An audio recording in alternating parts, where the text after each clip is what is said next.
எல்லாரும் சத்தத்தை உயர்த்தி அவருக்கு ஸ்தோத்திரம் என்று சொல்லுவோம். ஹல்லேலூயா. நன்றி செலுத்துகிறோம். தாழ்விலே இருந்தோம், உளையான குழியிலே சேற்றிலே இருந்தோம்.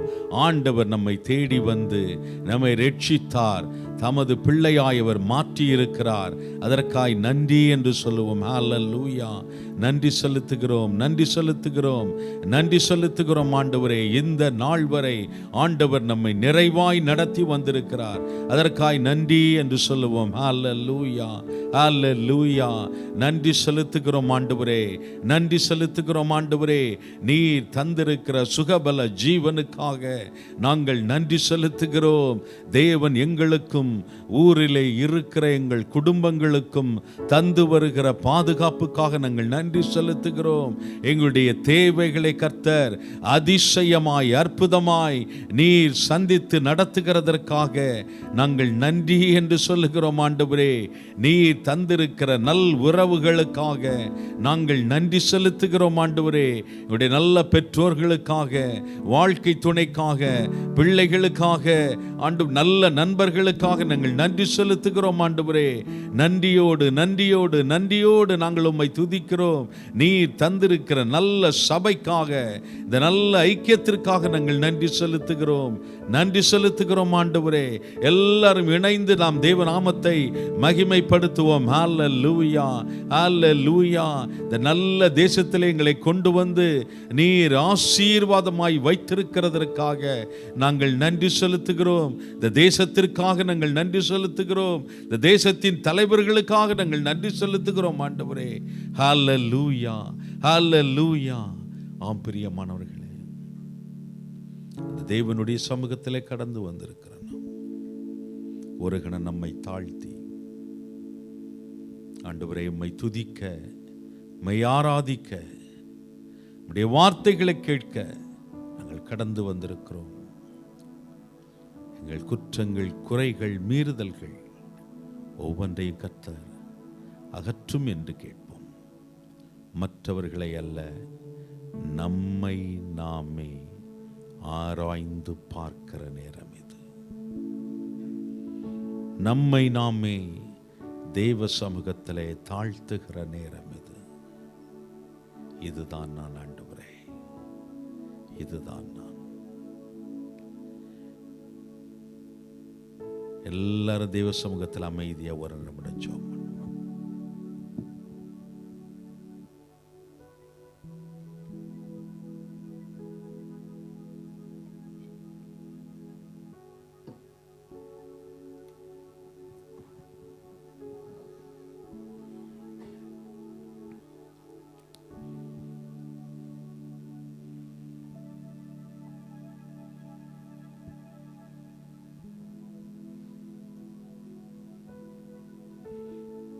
தேவன் நம் குற்றங்கள், குறைகள், மீறுதல்கள் எல்லாவற்றையும் மன்னித்து இந்த ஆராதனைக்கு நம்மை தகுதிப்படுத்தினபடியால் எல்லா கரங்களை உயர்த்தி ஸ்தோத்திரம் பண்ணுவோம். எல்லாரும் கரங்களை உயர்த்தி ஸ்தோத்திரம் பண்ணுவோம். நன்றி, நன்றி, நன்றி. இந்த ஆராதனைக்கு எங்களை தகுதிப்படுத்தினபடியால் நன்றி செலுத்துகிறோம் ஆண்டவரே. இந்த ஆராதனை எங்களுக்கு ஆசீர்வதித்து தாரும்.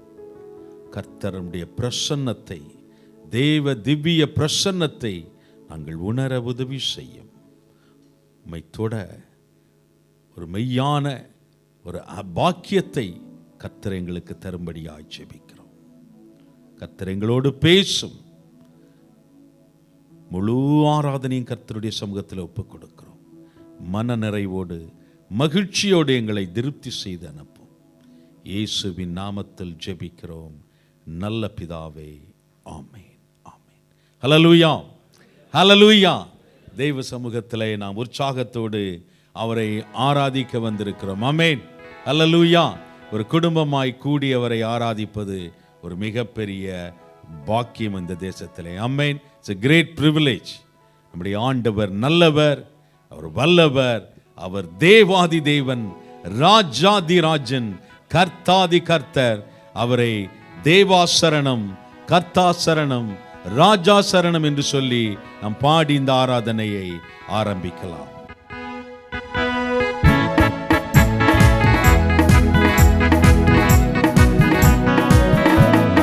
தேவா சரணம், கர்த்தா சரணம், ராஜா சரணம், இயேசுயா சரணம், எங்கள் தேவா சரணம், கர்த்தா சரணம், ராஜா சரணம், இயேசுயா சரணம். தேவாதி தேவனுக்கு சரணம், ராஜாதி ராஜனுக்கு சரணம், தேவாதி தேவனுக்கு சரணம், ராஜாதி ராஜனுக்கு சரணம். தூய ஆவி சரணம், அபிஷேகநாதா சரணம், தூய ஆவி சரணம், அபிஷேகநாதா சரணம், சரணம் சரணம் சரணம் சரணம் சரணம் சரணம். எங்கள் தேவா சரணம், கர்த்தா சரணம், ராஜா சரணம், இயேசுயா சரணம். கர்த்தாதி கர்த்தருக்கு சரணம், காருண்ய கேடகமே சரணம், கர்த்தாதி கர்த்தருக்கு சரணம், காருண்ய கேடகமே சரணம். பரிசுத்த ஆவி சரணம், ஜீவ நதியே சரணம், பரிசுத்த ஆவி சரணம், ஜீவ நதியே சரணம், சரணம் சரணம் சரணம் சரணம் சரணம் சரணம். எங்கள் தேவா சரணம், கர்த்தா சரணம், ராஜா சரணம், இயேசுயா சரணம். மகிமையின் மன்னனுக்கு சரணம், மாசற்ற மகுடமே சரணம், மகிமையின் மன்னனுக்கு சரணம், மாசற்ற மகுடமே சரணம். சத்தியாவி சரணம், சர்வ வியாபிய சரணம், சத்தியாவி சரணம், சர்வ வியாபிய சரணம், சரணம் சரணம் சரணம் சரணம் சரணம் சரணம். எங்கள் தேவா சரணம், கர்த்தா சரணம், ராஜா சரணம், இயேசுயா சரணம். எங்கள் தேவா சரணம், கர்த்தா சரணம், ராஜா சரணம், இயேசுயா சரணம். ஹல்லேலூயா ஹல்லேலூயா. நம்முடைய வாழ்க்கை பாதையை சற்று திரும்பி பார்த்தால் நாம் எந்த நிலைமையிலே இருந்தோம் என்பதையும் இன்று எந்த நிலைமையிலே இருக்கிறோம் என்பதையும் நாம் உணர்ந்து பார்த்தால் நம்மாலே நன்றி செலுத்தாமல் இருக்க முடியாது. ஆமென். அக்கிரமங்களினாலே பாவங்களினாலே மரித்து போயிருந்தோம், அவர் நம்மை உயிர்ப்பித்தார், நம்மை ரட்சித்தார். ஆமென். மரணத்தை நீக்கியே ஜீவனை அருளிய மாபெரும் கிருபை என்று பாடல் வரி சொல்லுகிறது. மரணத்தை நீக்கியே ஜீவனை அருளிய மாபெரும் கிருபை. அந்த கிருபை உங்களையும் என்னையும் ரட்சித்தது. அந்த கிருபை உங்களையும் என்னையும் இந்த நாள் வரை வழி நடத்துகிறது. ஆமென். ஹல்லேலூயா. உள்ளத்தின் ஆழத்திலிருந்து நன்றியால் பாடிடுவோம். நல்லவர் இயேசு நல்கிய எல்லா நன்மைகளை நினைத்தே என்று சொல்லி பாடியவரை மகிமைப்படுத்தும்.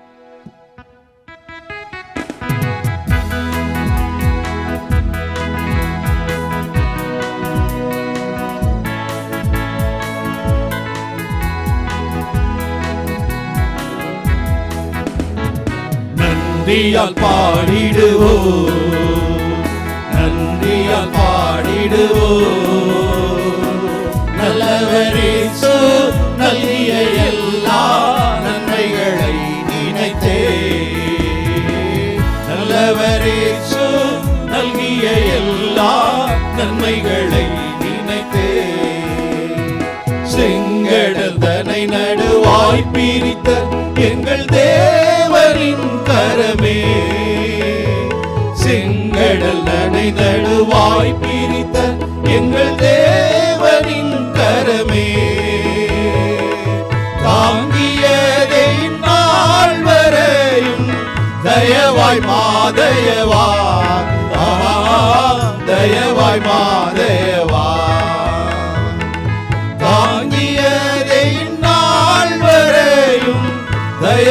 மாதேவாய் தயவாய் மாதேவாய் நன்றியால் பாடிடுவோம் எல்லாரும் இணைந்து பாடிடுவோம் நல்லவரேசு நல்கிய எல்லா நன்மைகளை நினைத்தே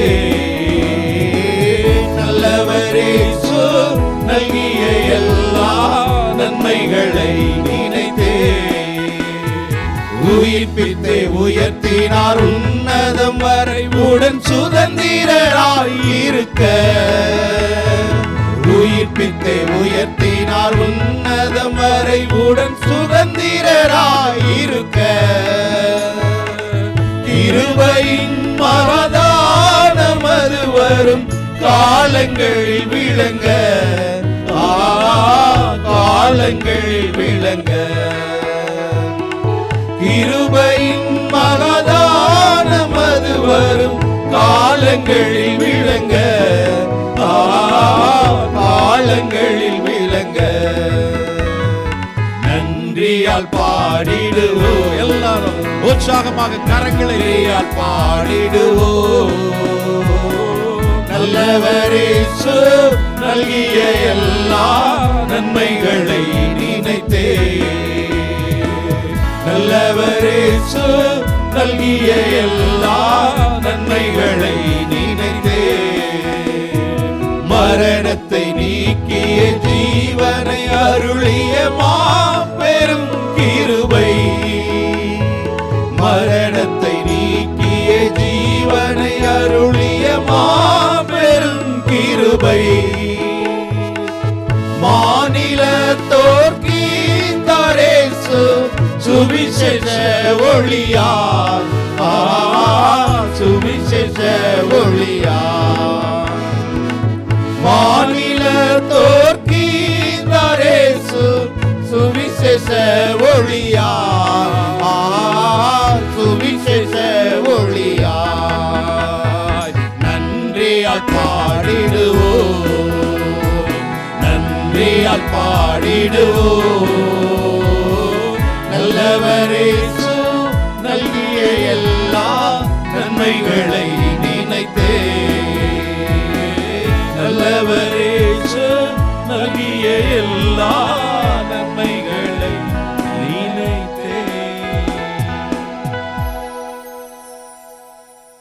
ஆண்டவர் நம்மை ரட்சித்தது மட்டுமல்ல, இந்த நாள் வரை நம்மை நிறைவாய் சுகமாய் ஜெயமாய் ஆசீர்வாதமாய் நடத்தி வந்திருக்கிறார். ஆமென்.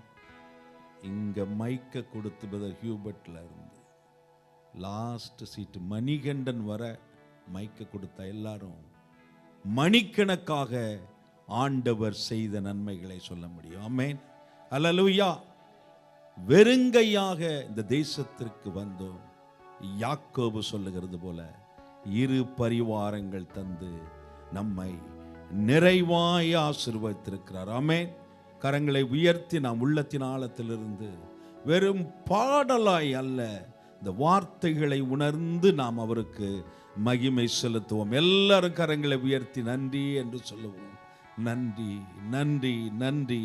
உம்மை நம்பி வந்தேன், நான் வெட்கப்படல. தயை என்னை கைவிடல. வெறுங்கையாய் நான் கடந்து வந்தேன், இரு பரிவாரங்கள் எனக்கு தந்தேர் என்று சொல்லி நாம் பாடி தேவனை மகிமைப்படுத்துவோம்.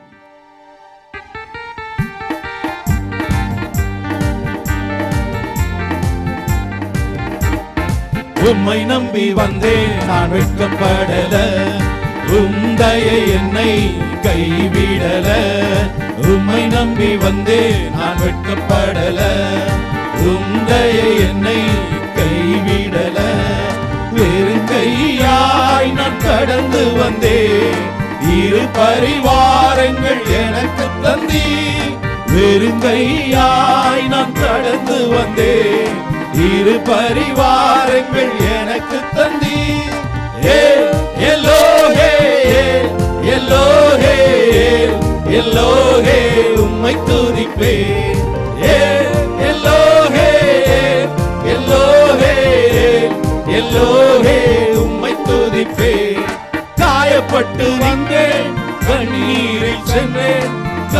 கலங்கின எனக்காக இறங்கி வந்தேன். காயப்பட்டு நின்றேன், கண்ணீரில் சென்றேன், கலங்கின எனக்காக இறங்கி வந்தேன். உடன்படிக்கை என்னோடு செய்து இழந்திட்ட யாவையும் திரும்ப தந்தீர். உடன்படிக்கை என்னோடு செய்து இழந்திட்ட யாவையும் திரும்ப தந்தீர். எல்லோஹே எல்லோஹே எல்லோஹே உம்மை துதிப்பேன். எல்லோஹே எல்லோஹே எல்லோஹே உம்மை துதிப்பேன். வேண்டினோரெல்லாம் விடை பெற்ற போதும் வேண்டியதெல்லாம் எனக்கு செய்தீர். வேண்டினோரெல்லாம் விடை பெற்ற போதும் வேண்டியதெல்லாம் எனக்கு செய்தீர்.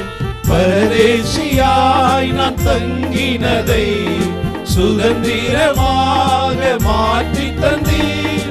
பரதேசியாய் நான் தங்கினதை சுதந்திரமாக மாற்றி தந்தீர். எல்லோஹே எல்லோஹே காயப்பட்டு நின்றேன், உம்மை துதிப்பேன். எல்லோஹே எல்லோஹே எல்லோஹே உம்மை துதிப்பேன். காயப்பட்டு நின்றேன், கண்ணீரில் சென்றேன், கலங்கின எனக்காக இறங்கி வந்தேன். காயப்பட்டு நின்றேன், கண்ணீரில் சென்றேன், கலங்கின எனக்காக இறங்கி வந்தேன். உடன்படிக்கை என்னோடு செய்து இழந்திட்ட யாவையும் திரும்ப தந்தீர். உடன்படிக்கை என்னோடு செய்து இழந்திட்ட யாவையும் திரும்ப தந்தீர்.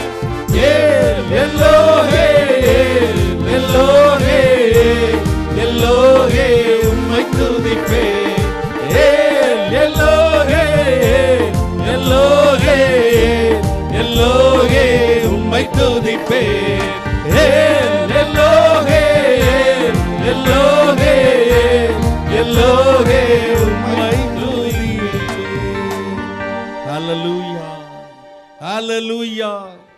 காயப்பட்டு நின்ற வேளையிலே, கண்ணீரில் சென்ற வேளையிலே நம்மோடு இருந்து நம்மை நடத்தின நல்ல ஆண்டவர் நமக்கு உண்டு. ஆமென் ஹல்லேலூயா. எல்லா சூழ்நிலைகளிலும் நம்மோடு இருக்கிறவர் அவர். இன்றும் இருக்கிறார், என்றும் இருப்பார், என்றென்றும் என்றென்றும் என்றென்றும் அவர் நம்மோடு இருப்பார். ஆமென் ஹல்லேலூயா. நம்மை தம்மோடு வைத்துக் கொள்ளத்தான் அவர் வருகிறார். ஆமென். அதுதான் நம்ம பெற்றிருக்கிற ஜீவனுள்ள நம்பிக்கை. வான மீதில் இயேசு இறங்கி வருவான். தேவ தூதர் போல மகிமை அடைவோம். எங்கள் தேவா வாருமே, அழைத்து வானில் செல்லுமே என்று சொல்லி நம் தேவன் அன்புள்ளவர், நம் தேவன் பரிசுத்தர் என்ற பாடலை உள்ளத்தின் ஆழத்திலிருந்து உணர்ந்து பாடி நாம் தேவனை மகிமைப்படுத்துவோம்.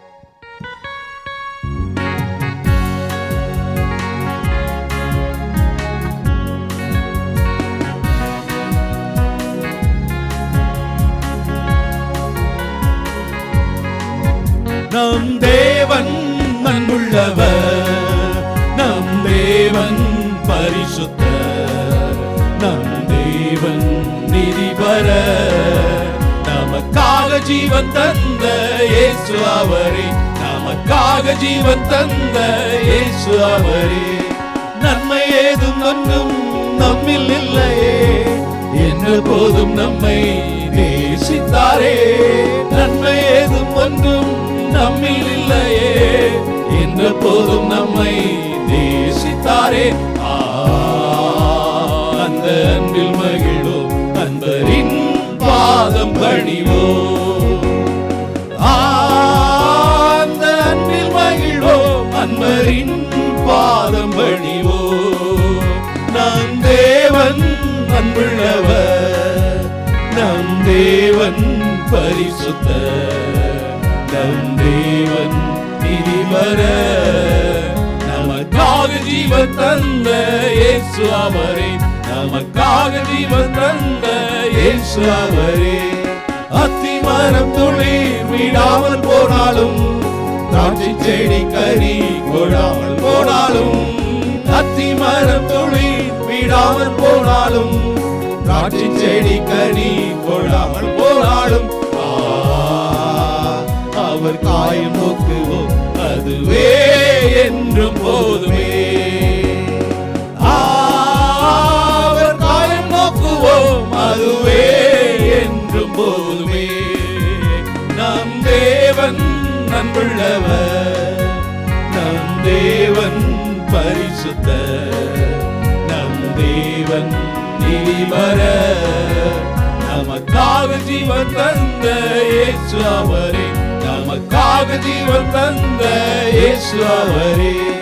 வானம் மீதில் இயேசு இறங்கி வருவார், தேவதூதர் போல மகிமை அடைவோம். வானம் மீதில் இயேசு இறங்கி வருவார், தேவதூதர் போல மகிமை அடைவோம். எங்கள் தேவாவாலுமே அழைத்து வானில் செல்லுமே. எங்கள் தேவாவாலுமே அழைத்து வானில் செல்லுமே. நம் தேவன் அன்புள்ளவர், நம் தேவன் பரிசுத்தர், நம் தேவன் நீதிபரர். நமக்காக ஜீவன் தந்த இயேசு அவரே, நமக்காக ஜீவன் தந்த இயேசு அவரே. அல்லேலூயா. நம் தேவன் நல்லவர், நம் தேவன் வல்லவர், நம் தேவன் போதுமானவர். எல்லா சூழ்நிலைகளிலும், எல்லா நிலைகளிலும் அவர் நமக்கு போதுமானவர். நம்முடைய பலவீனத்தில் பலனவர், நாம் தேடும் பொக்கிஷம் அவர். நமக்கு எல்லாமே அவர்தான். எல்லாம் உண்மையாய் உள்ளத்தின் ஆழத்திலிருந்து உணர்ந்த ஆண்டவரே, நீர் மாத்திரம் போதும் என்று சொல்லுவோம். நீர் மாத்திரம் போதும் என்று சொல்லுவோம். அதுதான் ஆராதனை. That is a true meaning of worship. ஆண்டவரே, பலவீனத்தில் பலன் நீரே, தேடும் பொக்கிஷம் நீரே, எனக்கெல்லாம் நீரே என்று சொல்லி உள்ளத்தின் ஆழத்திலிருந்து இருதயத்தை ஊற்றி பாடியவரை மகிமைப்படுத்தும்.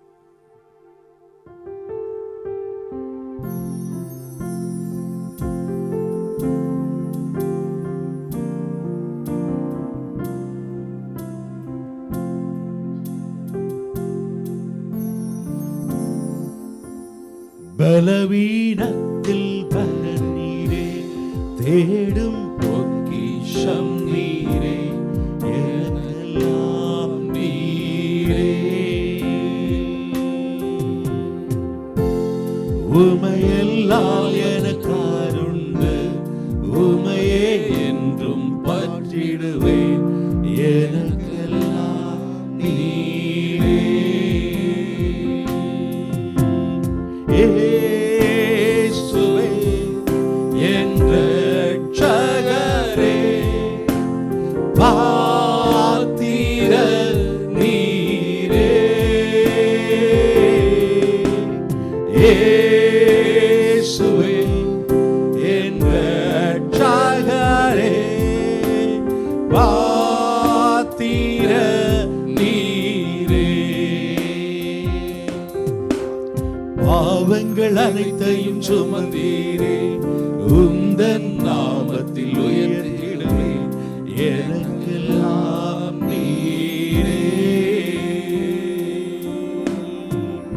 உம் கரத்தால் என்னை தூக்கினி, உலர்ந்த என்னை உயிர்ப்பித்தே, எனக்கெல்லாம் நீரே.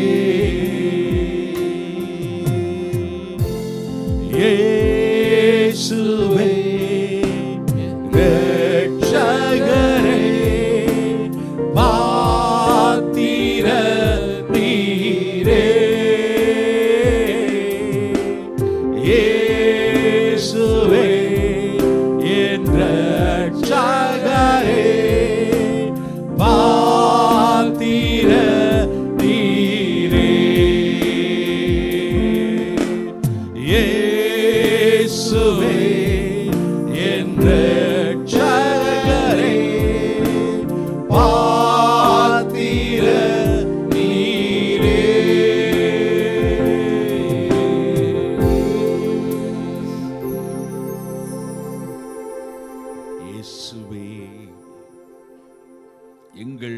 இரட்சகரே, நீரே பாத்திர, நீர் ஒருவரே பாத்திர, எங்கும் நிறைந்திருக்கிற எங்கள் தேவனே, எங்களுக்குள்ளும் வாசம் செய்கிற பரிசுத்த ஆவியானவரே, நீரே எங்கள் அடைக்கலமும் அரணும் நம்பிக்கையும் ஆதாரமுமாயிருக்கிறே. சத்தாய் நிஷ்களமாய் ஒரு சாமிய மும்மிலதாய் சித்தாய் ஆனந்தமாய் திகழ்கின்ற திரித்துவமே என்று சொல்லி அவருடைய சமூகத்திலே நம்மை அர்ப்பணிக்கலாம்.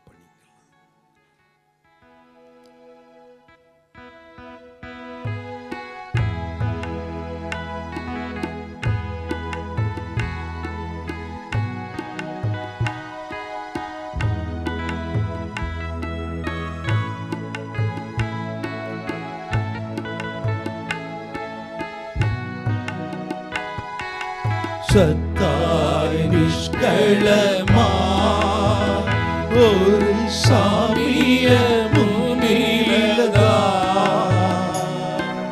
சித்தாய் ஆனந்தமா திகழ்கின்ற திரித்துவமே. எத்தாய் நானடியே கடை தேருவன் என் பாவம் தீர்ந்து அதா உன்னை எல்லாம் எனக்கால் துணையாளுறவே. ஓ சத்தாய் நிஷ்களமா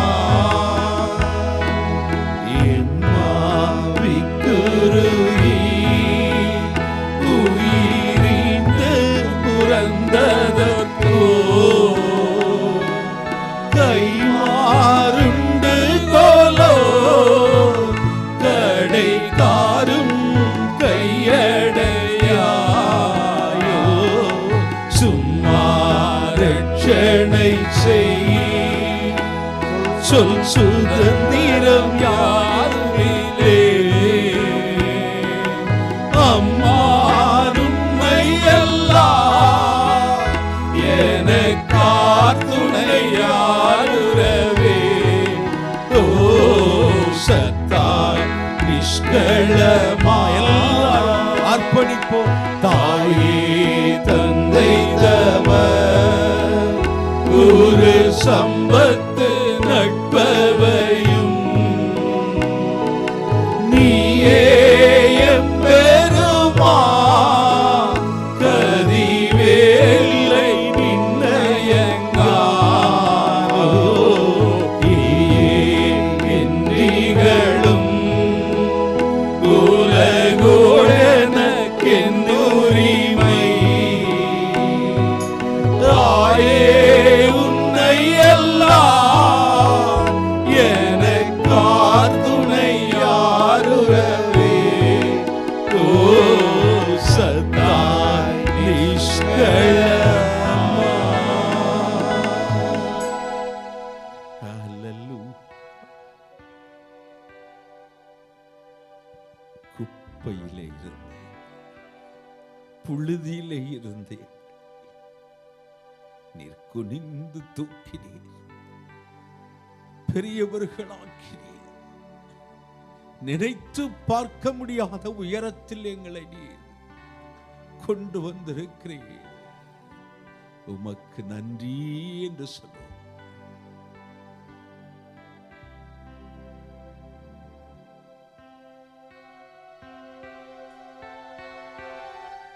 குனிந்து தூக்கினீரே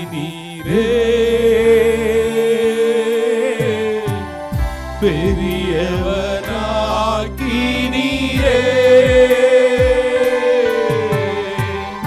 உமது காருண்யத்தால்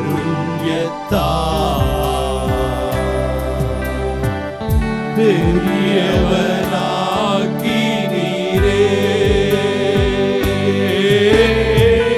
குனிந்த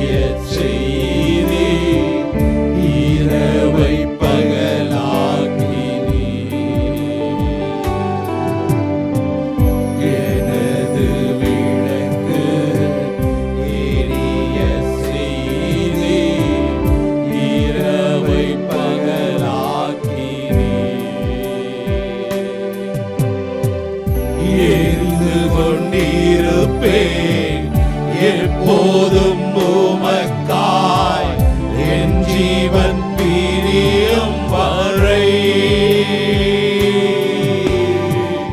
எரிந்து கொண்டிருப்பேன் எப்போதும் உமக்காய் என் ஜீவன் பிரியும் வரை. எரிந்து கொண்டே இருப்பேன் எப்போதுமே உமக்காய் என் ஜீவன் பிரியும் வரை. எரிந்து கொண்டே இருப்பேன் எரிந்து கொண்டே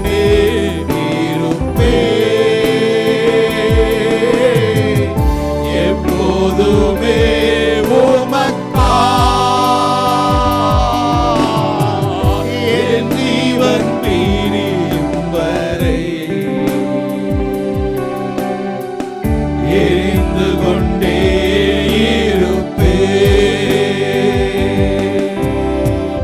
நான் நம்பும் கேடகம் விடுவிக்கும் தெய்வம் நீதான் நீதானையா. நான் நம்பும் கேடகம் விடுவிக்கும் தெய்வம் நீதான் நீதானையா. தூயவர் தூயவர் துதிக்கு பாத்திர ஆறுதல் நீதானையா. தூயவர் தூயவர் துதிக்கு பாத்திர ஆறுதல் நீதானையா. தூயவர் தூயவரே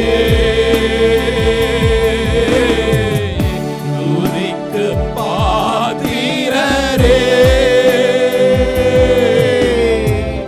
ஆறுதல் நீதானையா. துதிக்கு பாத்திரரே தூயவர் தூயவரே துதிக்கு பாத்திரரே ஆறுதல் நீதானையா. துதிக்கு பாத்திரரே.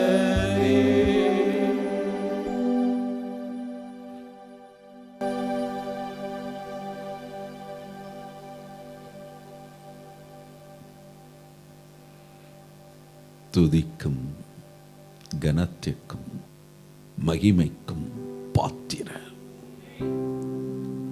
நீர் ஒருவரே பாத்திர. உடைய பரிசுத்த பாதத்தில் விழுந்து நன்றி நிறைந்த கண்ணீரினால் அவைகளை நனைக்கிறோம். உமக்கே துதி கன மகிமை செலுத்துகிறோம். இயேசுவின் நாமத்தில் ஜெபிக்கிறோம் நல்ல பிதாவே, ஆமென். அல்லேலூயா. கர்த்தர் நல்லவர். ஆமென். இந்த வெக்கேஷனில் சிலர் ஊரில் இருக்கிறார்கள், ஆனால் சென்றவர்கள் சிலர் கடந்து வந்துகின்றிருக்கிறார்கள். கர்த்தர் நாமத்துக்கு மகிமை உண்டாட்டும். அறிவிற்கு போல விடுமுறைக்கு செல்லாத இருக்கிறவர்கள் ஒவ்வொரு ஆறுதலும் நீங்கள் கலந்து கொள்ளும்படி அன்புடன் கேட்டுக்கொள்ளப்படுகிறீர்கள். இந்த ஆறுதலுக்கு கடந்து வந்திருக்கும் தேவ ஜனங்களை கர்த்தர் நாமத்திலே வாழ்த்தி சபையாக வரவேற்கிறோம். அவ்வாறு புதிதாக வந்திருக்கும் சகோதரர்களையும் கர்த்தர் நாமத்தில் வாழ்த்தி சபையாக வரவேற்கிறோம். சில அறிவிப்புகள்.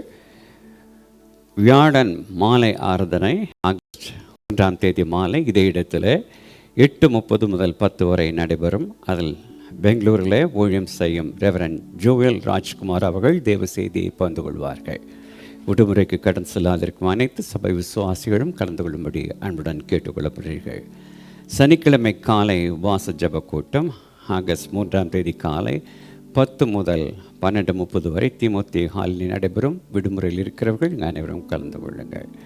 அடுத்த வார ஞாயிறு ஆராதனை, காலை ஆராதனை மாதத்தின் முதல் வார ஆராதனைகளாக இருப்பதினால 2 ஆராதனைகளும் கர்த்தருடைய பந்தி ஆசரிக்கப்படும். சபையோர் ஆயத்தமாக கடந்து வரும்படி கேட்டுக்கொள்ளப்படுகிறீர்கள்.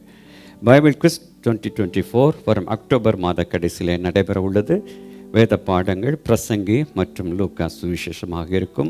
உதவிக்கு சகோதரர்கள் பென்னி மற்றும் சுசிலையும், சகோதரிகள் பிரின்சிபாரி மற்றும் புஷ்பா பெனிட்டையும் நீங்கள் தொடர்பு கொள்ளும்படி கேட்டுக்கொள்ளப்படுகிறீர்கள். அறித்தோடுபடி July, August, September mission offering gems ஸ்தாபனத்திற்கு அனுப்பப்பட உள்ளது. உதாரத்துவமாக கொடுத்து உதவும்படி கேட்டுக்கொள்ளப்படுகிறீர்கள். Sunday school, youth fellowship, sisters meeting, brothers meeting, chain prayer September மாதம் முதல் ஆரம்பமாகும். அல்குஸ் பகுதியிலிருந்து காலை ஆராதனைக்கு வழக்கம் போல பஸ் வசதி உண்டு. நீங்கள் உதவிக்கு ஜான்லியை நீங்கள் தொடர்பு கொள்ளும்படி கேட்டுக்கொள்ளப்படுகிறீர்கள். அதுக்கு முன்பாக எடுத்த காணிக்கைக்காக, செய்திக்காக மிக சுருக்கமாக இந்த நேரம் கடந்து விட்டது. ரஸ்கின் அவர்கள் மகிழ்ச்சிப்பார்கள். பரலோகத்தில் இருக்கிற எங்கள் நல்ல தகப்பனே, இந்த ஆசீர்வாதமான ஓய்வு நாளின் காலை வேளையில் கர்த்தருடைய பாதத்தில் வந்து உம்மை பாடி துதிக்க தேவன் கொடுத்த கிருபைக்காய் நன்றி செலுத்துகிறோம். எங்களுக்கு தேவன் ஆசீர்வாதம் தந்திருக்கிற வருமானத்தின் ஒரு பகுதியை காணிக்கையாக படைத்திருக்கிறோம். கர்த்தர் எங்களையும் எங்கள் காணிக்கையையும் அங்கீகரித்திருப்பதற்காக உம்மை ஸ்தோத்திரிக்கிறோம், துதிக்கிறோம். இப்பொழுது எங்கள் ஒவ்வொருவருக்காகவும் தகப்பனே, நீர் என்ன சொல்ல விரும்புகிறீர் என்கிற ஒரு திறந்த மனதோடு தேவ சமூகத்தில் நாங்கள் காத்திருக்கும் போது, அப்பா உம்முடைய தாசனை கொண்டு நல்ல ஆசீர்வாதமுள்ள, அதிகாரமுள்ள தேவனுடைய வார்த்தைகளை எங்களுக்கு நீர் பிட்டு தந்து எங்களை நீர் அபிஷேகித்து போஷித்து அனுப்பும்படியாய் ஜெபிக்கிறோம். எல்லா துதிகன மகிமை அனைத்தும் உங்களுக்கு செலுத்துகிறோம். இயேசு என்கிற இணையில்லாத நாமத்தில் ஜெபிக்கிறோம் அன்புள்ள நல்ல பிதாவே, ஆமென். இந்த செய்திக்கு ஆதாரமாக மத்தேயு 11ஆம் அதிகாரம் 28-29 வசனங்கள். வருத்தப்பட்டு பாரம் சுமக்கிறவர்களே, நீங்கள் எல்லாரும் என்னிடத்தில் வாருங்கள், நான் உங்களுக்கு இளைப்பாறுதல் தருவேன். நான் சாந்தமும் மனத்தாழ்மையுமாய் இருக்கிறேன். என் நுகத்தை உங்கள் மேல் ஏற்றுக்கொண்டு என்னிடத்தில் கற்றுக்கொள்ளுங்கள், அப்பொழுது உங்கள் ஆத்துமாக்களுக்கு இளைப்பாறுதல் கிடைக்கும். இந்த நாள் செய்தியின் தலைப்பு கிறிஸ்து இயேசுவின் 3 கட்டளைகள் என்பதாக இருக்கும். நம்முடைய அனைவரின் ஜீவியத்தை, குடும்பத்தை, சபையை, தேசத்தை மாற்றவல்ல ஒரு 3 வார்த்தைகளை குறித்து தான் நாளிலே நாம் தியானிக்க இருக்கின்றோம். இந்த வசனத்தை வாசிக்கும் பொழுது மட்டுமே நம்முடைய மனதில் எவ்வளவு ஆறுதல் உருவதாக இருக்கின்றது. நான் உங்களுக்கு இளைப்பாறுதல் தருவேன். வேதத்தில் கூறப்பட்டுள்ள ஒவ்வொரு வாக்குத்தத்தங்களுக்கு பின்பாக அல்ல முன்பாக ஒரு கட்டளை இருக்கும். இங்கு கூறப்பட்டுள்ள கட்டளை என்ன? என் நுகத்தை, என்னிடத்தில் வாருங்கள், என் நுகத்தை உங்கள் மேல் ஏற்றுக்கொண்டு என்னிடத்தில் கற்றுக்கொள்ளுங்கள், அப்பொழுது உங்கள் ஆத்மாவுக்கு இளைப்பாறுதல் கிடைக்கும். இங்கு நாம் ரட்சக 3 காரியங்கள் குறிப்பிடுவதை காண்கின்றோம். என்னிடத்தில் வாருங்கள், என் நுகத்தை எடுத்துக்கொள்ளுங்கள், என்னிடத்தில் கற்றுக்கொள்ளுங்கள். ரட்சக இப்பூலகத்தில் ஜீவித்த காலத்தில் வாழ்ந்து கொண்டிருந்த மக்கள் 4 வித கண்ணோட்டத்தில் அவருடைய ஊழியத்தை கண்ணோக்கினார்கள். அதே கண்ணோட்டத்தில் தான் இன்று விசுவாசிகளும் காணப்படுகின்றோம். முதல் கூட்டம் சந்தேக கண்ணோட்டத்தோடு அவரை கண்டார்கள். ஏதோ யூத மத தலைவர்களும் பரிசேயர்களும் சரிசேயர்களும் மட்டுமல்ல, கூட இருந்தவர்களும் ஏன் அவருடைய வருகை குறித்து முன் அறிவித்தவர். அவருடைய பாதரட்சையின் வாரை கூட கலட்ட நான் அருகதையில் பாத்திரம் அல்ல என்று கூறியவர் தான். ஆனால் அதே சமயம் அவர் ஏறுதினாலே கைது செய்யப்பட்டு சிறைச்சாலையில் இருக்கும் பொழுது ஒரு சந்தேகம் ஆட்கொள்கிறது. மத்தேயு 11:3 வருகிறவர் நீர்தானா அல்லது வேறொருவர் வர காத்திருக்க வேண்டுமா? நாமும் கூட சில வேளைகளில் இப்படிப்பட்ட நிலைக்கு தள்ளப்படுகிறோம் அல்லவா? நம்முடைய ஜீவிதத்தில் சகலமும் மன விருப்பத்தின்படி நடந்து கொண்டிருக்கும் பொழுது சுகமும் பலமும் ஆரோக்கியமும் பணமும் ஆஸ்தியும் மதிப்பும் அந்தஸ்தும் அபரிதமாக சூழ்ந்து வந்து கொண்டிருக்கும் பொழுது கிறிஸ்து இயேசுவை நேசிப்பது வெகு சுலபம். அவரை நேசிப்பது, அவரை நம்புவது, அவரை விசுவாசிப்பது, வீர வசனங்கள் பேசுவது, அல்லேலூயா என்று ஆர்ப்பரிப்பது, ஊழியம் செய்வது சுலபம். அதே சமயத்தில் சூழ்நிலைகள் நமக்கு எதிராக மாறும் பொழுது, வியாதிகள், பலவீனங்கள், பொருளாதார தாட்சிகள் ஏற்படும் பொழுது, இதிலிருந்து விடுபடவே வழி இல்லையா என்ற மனநிலை ஏற்படும் பொழுது, ஒரு சந்தேகமும் பயமும் காரியங்களைப் போல நம்முடைய ஜீவியத்தையும் நம்முடைய ஆத்மாவையும் மூடும் நிலைக்கு தள்ளப்படும் பொழுது நம்முடைய விசுவாச நிலை என்ன? இயேசு போதுமே, இயேசு போதுமே என்று பாடினோமே. இயேசு என் பரிகாரி, கிறிஸ்து இயேசு என் பரிகாரி, விசுவாசியே பதறாதே கலங்காதே என்று படித்தோமே. இப்பொழுது நம்மை கைவிட்டு விட்டாரோ? வேறொரு இடத்துல உதவியை, ஆறுதலை நாம் நாட வேண்டி இருக்குமோ?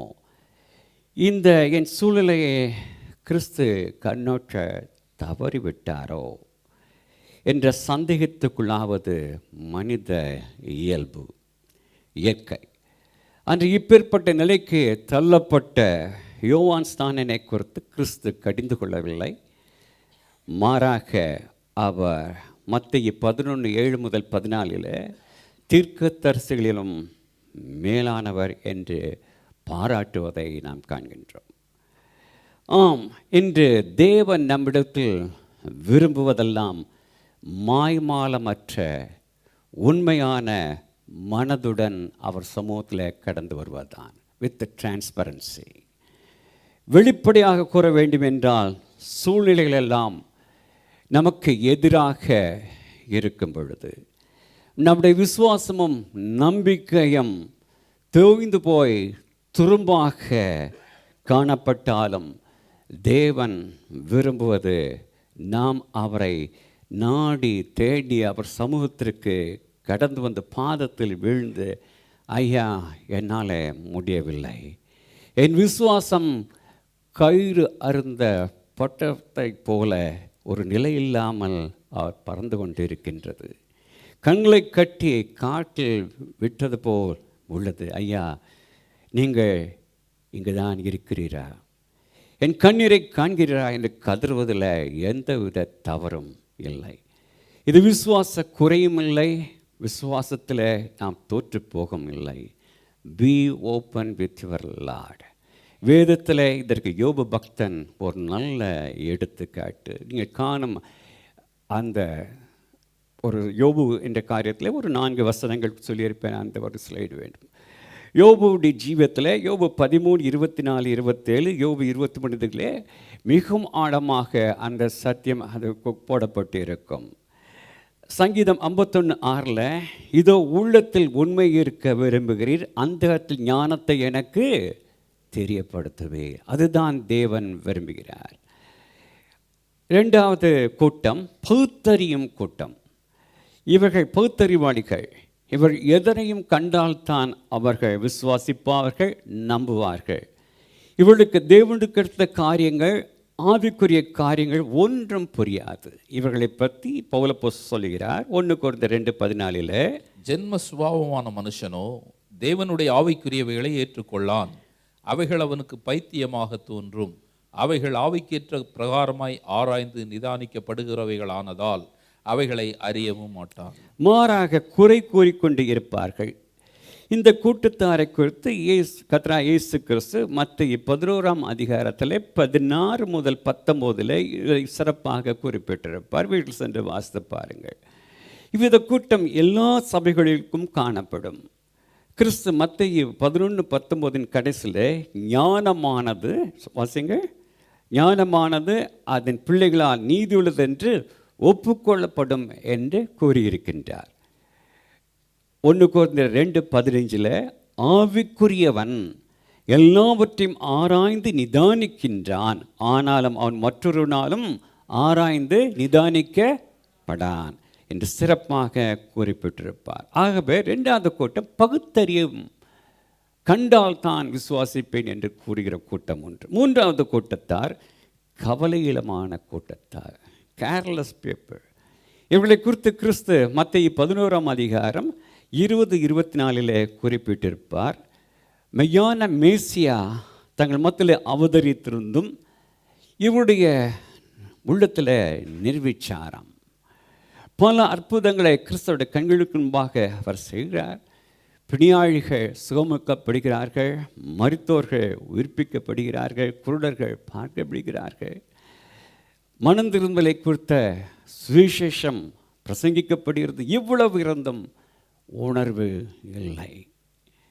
அவர்கள் மேசியாக்கா காத்திருந்தார்கள், மேசியார் மத்தியில் இருக்கிறார், ஆனால் உணர்வடையவில்லை. இவ்வளவு இருந்தும் அவருடைய கண்கள் குருடாக்கப்பட்டிருக்கின்றது. இவர்களை பார்த்து வசனம் 24 சொல்றார், உங்களுக்கு ஐயோ என்று சொல்வார். அதாவது உங்களுக்கு ஆபத்து, உங்களுக்காக நியாய தீர்ப்பு நெருங்கி இருக்கிறது என்று எச்சரிப்பார். இன்றைக்கு ஒரு கூட்ட ஜனங்கள், விசுவாசிகள் இவ்வித மனப்பான்மையோடு தான் சபைக்கு வந்து சென்று கொண்டிருப்பார்கள். எத்தனை ரிட்ரீட், எத்தனை விசேஷித்த கூட்டங்கள், எத்தனை உபவாச கூட்டங்கள், எத்தனை இரவு ஜப கூட்டங்கள். சத்தியத்தை சத்தியத்தின்படி போதிக்கும் சபை, ஆவியோடும் உண்மையோடும் ஆராதிக்கும் ஆராதனைகள். இவ்வளவு இருந்தும் சுபாவ குணத்தில் ஒரு மாற்றம் இல்லாத பட்சத்தில் என்ன பலன்? அதே கோபங்கள், அதே வைராக்கியங்கள், அதே பெருமை, அதே பொறாமை, அதே பொய், அதே உண்மையற்ற தன்மை, முன்பாக ஒன்று பேசி பின்பாக பேசும் குணங்கள். இயேசு இவைகளை, தேவன் அவைகளை வெறுக்கின்றார். இவைகளை கழிந்து போட தேவன் சொல்லுகிறார். No one is 100% perfect. ஒருவரும் 100% எதிலும் பூர்ணப்பட்டவர்கள் அல்ல. ஒருவரும் பூர்ணப்பட்டவர்களாக இல்லாததும் ஒரு ஜீவத்தில் முன்னேற்றம் காணப்பட வேண்டுமே. எத்தனை ஆண்டு விசுவாசிகளாக இருந்தும் பழைய பாவ மனிதனுடைய சுவாபம் இன்னும் காணப்படும் என்றால் அதில் ஒரு குறைவு ஏற்படாமல் அவ்வாறே இருந்தால் என்ன பிரயோஜனம்? முதிர்ச்சி ஏற்பட்டிருக்க வேண்டுமே. லூக்கா 12:48 எவனிடத்தில் அதிகம் கொடுக்கப்பட்டதோ அவனிடத்தில் அதிகம் கேட்கப்படும் என்று காண்கின்றோம். 4வது கூட்டத்தார் சிறு பிள்ளைகளைப் போல விசுவாசிக்கும் கூட்டத்தார். இவளை குறித்து இரட்சகர் மத்தேயு 11:25 முதல் 27 குறிப்பிட்டிருப்பார். ஞானவான்களுக்கும் கல்விவான்களுக்கும் மறைத்து பாலர்களுக்கு வெளிப்படுத்துவது பிதாவின் திருவுள்ளத்திற்கு பிரியமாக இருக்கிறது என்று கூறியிருப்பார். மத்தேயு 5:3 ஆவியில் எளிமை உள்ளவர்கள் பாக்கியவான்கள், பரலோகராஜ்யம் அப்படிப்பட்டவுடையது. தொடர்ந்து கிறிஸ்து மத்தேயு 11:28 முதல் 30 இப்படிப்பட்டவர்களுக்காக விடுதலைக்கான அழைப்பை குறித்து அழைப்பதை காண்கின்றோம். இந்த விடுதலையை நாம் அனைவரும் பெற்றுக்கொள்ளவே தேவன் விரும்புகிறார். மத்தேயு 18:3 நீங்கள் மனம் திரும்பி பிள்ளைகளைப் போலாகாவிட்டால் பரலோக ராஜ்யத்தில் பிரவேசிக்க மாட்டீர்கள் என்று மெய்யாகவே உங்களுக்கு சொல்லுகிறேன். ஆம், நாம் ஒரு சிறு பிள்ளை போல், எவ்வாறு ஒரு சிறு குழந்தை தன்னுடைய தோப்பன் அல்லது தாய் சொல்வதை அப்படியே நம்புமோ அவ்வாறு நம்முடைய பரம தாப்பன் வேதத்தில் நமக்காக சொல்லியிருக்க ஒவ்வொரு காரியத்தையும் விசுவாசிக்க வேண்டும் என்று அவர் விரும்புகின்றார். இப்போ நம்ம ஜீவத்தை மாற்றவல்ல அந்த 3 வார்த்தைகளை குறித்து நாம் தியானிக்க இருக்கின்றோம். என்னிடத்தில் வாருங்கள். தேவன் இன்று கூட இந்த அழைப்பை விட்டு கொண்டு தான் இருக்கின்றார். அது பழைய ஏற்பாட்டு காலமாக இருக்கட்டும், அது கிருபையின் காலமாக இருக்கட்டும், இந்த அழைப்பு வந்து கொண்டு தான் இன்று இருக்கின்றது. இன்று கூட நம் கரத்தில் உள்ள இந்த பரிசுத்த வேதாகமம் நம்மை அழைக்கின்றது. தேவன் விட்டு சென்றிருக்கும் மனவாட்டியாக சபை அழைக்கிறது. தேவனுடைய செய்தியின் மூலமாக இந்த அழைப்பு வருகிறது. இயற்கை பேரழிவுகள் மூலமாக அந்த அழைப்பு வருகிறது. படித்தோமே, கோலும் கையுமாக கடந்து வந்தேன், இரு வருபாரத்தை கொடுத்தீரே என்ற ஆசீர்வாதத்தின் மூலமாகவும் அவர் அழைத்து கொண்டுதான் அவர் இருக்கின்றார். அதே சமயத்தில் அவருடைய சத்தத்தை கேட்க நம்முடைய இருதயத்தை அமைதிப்படுத்தியிருக்கின்றோமா? நம் அநேக வேளையில் லூக்கா 10 காணப்படும் அந்த மார்த்தாளை போல இருந்து விடுகிறோம். மார்த்தாள் எந்த தவறும் செய்யவில்லை. சொல்லப்போனால் வந்துள்ள ஊழியக்காரருக்கு அவர் உணவு தயாரித்து கொண்டிருக்கின்றார். அந்த நேரத்தில் தன்னுடைய சகோதரி கிறிஸ்துவின் பாதத்தில் அமர்ந்து அவருடைய வசனத்தை கேட்டுக்கொண்டிருப்பதை கண்டவள், ஐயரே, நான் இவ்வளோ வேலை செய்கிறேனே, அவள் எனக்கு உதவி செய்ய நீ சொல்லக்கூடாதா என்று சொன்ன பொழுது, மார்த்தாளுக்கு கிறிஸ்து சொன்ன அந்த வார்த்தை தான் நம் அனைவருக்கும். 41, 42 வசனங்களே, மார்த்தாளே மார்த்தாளே, நீ அநேக காரியங்களை குறித்து கவலைப்படுகிறார், தேவையானது ஒன்றே, மரியாள் தன்னை விட்டு எடுபடாத நல்ல பங்கை தெரிந்து கொண்டாள்.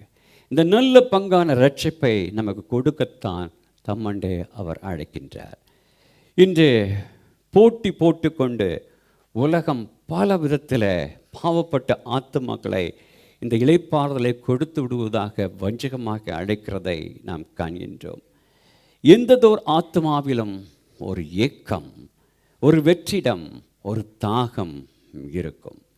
அதை தீர்க்க நிறைக்க அந்த ஆத்மா அங்கு இங்கும் ஓடி தவிக்கும் பொழுது அநேகரை உலகத்தின் ஓசை வஞ்சமாக வழிநடத்தி அபகரிப்பதை நாம் காண்கின்றோம்.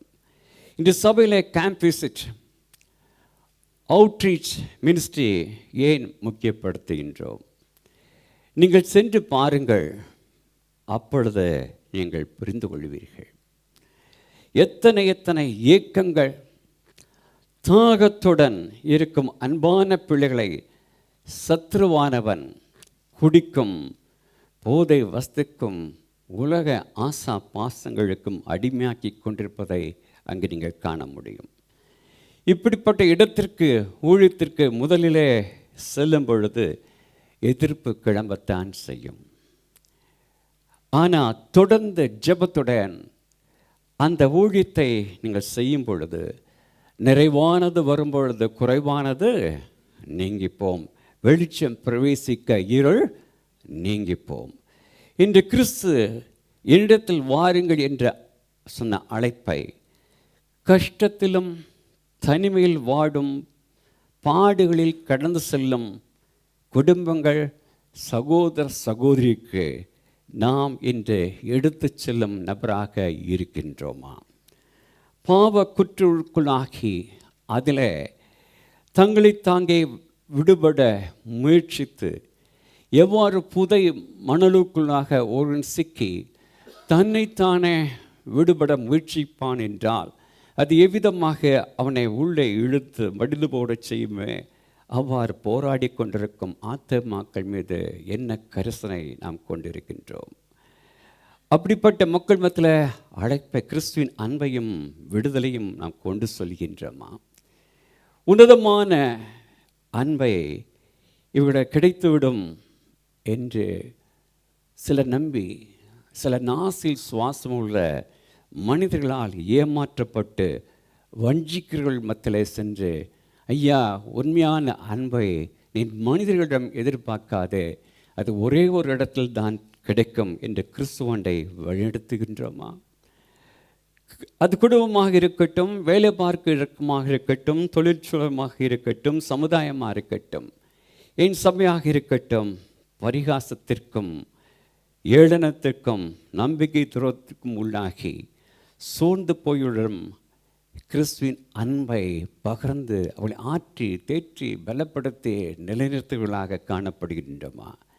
எந்ததொரு ஆத்மா கிறிஸ்துவண்டை வருகிறதோ அந்த ஆத்மா மட்டும்தான் உண்மையான இளைப்பாறுதலை கண்டுகொள்ள முடியும். இன்னும் அநேக அழைப்பு இன்று ஒழித்து கொண்டுதான் இருக்கின்றது. இன்றும் அவர் நம்மை அழைத்து கொண்டுதான் இருக்கின்றார். தம்மை இரட்சகராக ஏற்றுக்கொள்ளாதவர்களை நோக்கி, என்னிடம் வந்துவிடும் மகனே, நான் உனக்கு இளைப்பாறுதல் தருகிறேன் என்று அழைக்கின்றார். தம்மை இரட்சகராக ஏற்றுக்கொண்டு இளைப்பாறுதலில் கழிகூர்ந்து பின்பு மாம்சமும் மனதும் வஞ்சிக்கப்பட்டதினால உலகத்தில் வஞ்சிக்கப்பட்டு பின்வாங்கி போயுள்ள நோக்கியும் அந்த அன்பு வந்து கொண்டுதான் இருக்கின்றது. மகளே மகளே, என்னிடம் திரும்பி வந்து விட மாட்டாயா என்று கிறிஸ்துவண்டை ஒரு ஆத்மா கடந்து வரும் பொழுது அந்த ஆத்மா கிறிஸ்துவுக்குள்ளாக முத்திரிக்கப்படுகிறது என்று காண்கின்றோம். என்னிடத்தில் வாருங்கள். கவனிக்கவும், ஏதோ ஒரு கொள்கைக்கோ மதத்திற்கோ கிறிஸ்து அழைக்கவில்லை, மாறாக தம்மண்டைக்கு கிறிஸ்து அழைக்கின்றார். இன்று அநேக கிறிஸ்தவர்கள் தாங்கள் தவறுவது மட்டுமல்லாமல் மற்ற மதத்தினர்களுக்கும் இவ்வாறு தவறாக வழிநடத்தி விடுகிறார்கள். இது நிமித்தமாக கிறிஸ்தவம் என்று பரிசோதிக்கப்படுவதற்கதாக மற்றவர்களால் தூசிக்கப்பட அளவுக்கு பரிகாசத்திற்கு ஆகிவிடுகிறது. கிறிஸ்தவ நாமம் தரித்தவர்கள் செய்யும் காரியத்தை நாம் காண்கின்றோம். இவர்கள் மதத்திற்கு தான் வந்திருக்காக தவிர கிறிஸ்துவண்டை வரவில்லை, இன்னும் கிறிஸ்துவை ருசிக்கவில்லை. அது நிமித்தமே இந்த நிலை. காரணம், கிறிஸ்து ஒருவரே பரிசுத்தர், கிறிஸ்து ஒருவரே நம்முடைய நம்பிக்கை. நாம் அவருக்குள் இருக்கும் பொழுது மட்டுமே நாம் பரிசுத்தமாக ஜீவிக்க முடியும். நம் நம்பிக்கையும் கண்மலையின் மேல் கட்டப்பட்ட வீட்டை போல உறுதியாக இருக்கும். நம்முடைய கிறிஸ்துவண்டை வந்து அவருக்குள், அவரின் பரிசுத்தத்திற்குள், அவருடைய நம்பிக்கைக்குள் இருந்தால் மட்டுமே நாம் பரிசுத்தராக ஜீவிக்க முடியும், தொடர முடியும். ஆகவே கிறிஸ்தவம் என்ற மதமோ அதன் கோட்பாடுகளோ அதன் சடங்காச்சாரங்களோ எந்ததொரு ஆத்மாவையும் பரிசுத்தமாக காத்து கொள்ள முடியாது. அதே சமயம் கிறிஸ்து ஒருவரே அந்த உத்தரவாதத்தை தர முடியும். இதனை குறித்து தான் பரிசுத்த பவுல் 2 கொரிந்தியர் 5:17 இப்படி இருக்க ஒருவன் கிறிஸ்துவுக்குள் இருந்தால் புது சிருஷ்டியாயிருக்கிறான். கிறிஸ்துவுக்குள் இருந்தால் அண்டர்லைன் சொல்லுங்க. புது சிருஷ்டியாயிருக்கிறான், பழையவைகள் ஒளிந்து போயின, எல்லாம் புதிதாயின. யாருக்குள் இருந்தால்? கிறிஸ்துவுக்குள் இருந்தால் மட்டுமே. மேலும் ரோமர் 8:1 ஆனபடியால் கிறிஸ்து இயேசுவுக்கு உட்பட்டவர்களாயிருந்து மாம்சத்தின்படி நடவாமல் ஆவியின்படியே நடக்கிறவர்களுக்கு ஆக்கினை தீர்ப்பில்லை. ஆகவே ஒரு விசுவாசி கிறிஸ்துவுக்குட்பட்டவர்களாக இருக்க வேண்டும். நாட் மீ லார்ட், மகன் நடத்தும் பொழுதும் சொன்னார், not me Lord you Lord, நான் அல்ல நீரே. இங்கே இன்னொரு கேள்வி எழலாம், கிறிஸ்து இயேசுக்குள் இருந்தால் அவர்கள் பாவம் செய்யாமல் இருந்து விடுவார்களா? ஒரு விசுவாசி தேவனால் சபிக்கப்பட்ட பூமியில் இருக்கும் வரை, பாவ ஆதாமின் சரீரத்தில் காணப்படும் வரை அவனுக்கும் பாவத்திற்கும் போராட்டம் உண்டு. அவன் கிறிஸ்தியஸின் அழைப்பை கேட்டு அவர்கள் கிட்டு சேர்ந்து அவருக்கு தன் ஜீவித்தில் எவ்வாறு, அதாவது உள்ளான மனதிலே இடம் கொடுத்து அவருக்குள் ஜீவிக்கிறானோ அதை பொறுத்து தான் அவனுடைய கிறிஸ்தவ ஜீவத்தின், ஆவிக்குரிய ஜீவத்தின் வெற்றியும் தோல்வியும் அமைய இருக்கிறது. எந்ததொரு உண்மையான விசுவாசியும் சந்தர்ப்ப சூழ்நிலையினால அவன் பாவத்தில் சிக்கொள்ளும் பொழுது அவனால் பாவத்தை தேன் போல் ருசிக்க முடியாது. மாறாக அவன் கிறிஸ்துவின் அன்பை, உண்மையான அன்பை ருசித்திருப்பதினால அவன் கிறிஸ்தியஸின் ருசித்திருப்ப, ஐயோ என்னதோ ஒரு பாவகரமான காரியத்தை செய்துவிட்டேன், என் தேவனுக்கு துரோகம் செய்து விட்டேனே என்ற குற்ற உணர்வுக்குள்ளாவான். அதுதான் முக்கியமான ஒரு காரியம். குற்ற உணர்வுக்குள்ளாகி தேவ சமூகத்தில் ஓடி வந்து பாவ அறிக்கை செய்து தேவனுடைய இரக்கத்திற்காக, மன்னிப்புக்காக மன்றாடி அதை பெற்றுக்கொள்ளும் வரை கண்ணீர் விட்டு பாவ மன்னிப்பின் நிச்சயத்தை பெற்று தேவனை துதித்து இன்னும் அவரண்டை கிட்டி சேர்ந்து பரிசுத்தமாக ஜீவிப்பான். என்னை முற்றுமே இந்த நேரத்தில் சொந்தமாக்கி கொள்ளுமே. என்னை முற்றுமே இந்த நேரத்தில் சொந்தமாக்கி கொள்ளுமே. உம்மை வாஞ்சையோடெந்தருள்ளத்தில் நாடி தேட செய்யுமே. இன்னும் கேட்ட